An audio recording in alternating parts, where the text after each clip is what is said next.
Hello, in front of me I've got Oppo A94. In this video I'll show you how to use Google Assistant on lock screen. In the beginning, let's enter Google app, tap button in the top right corner and go to settings.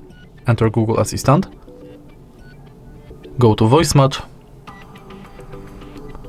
and make sure to enable this function.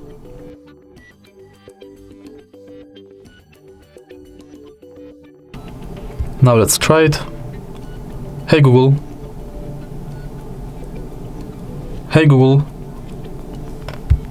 Okay, now we've got sure it's working. Let's go back and enter lock screen. Also make sure that this function is enabled.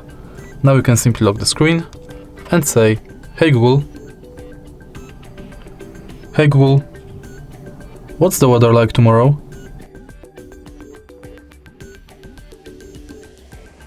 3 and a low of 16. And that's it. If you find this video helpful, please leave like, comment and subscribe.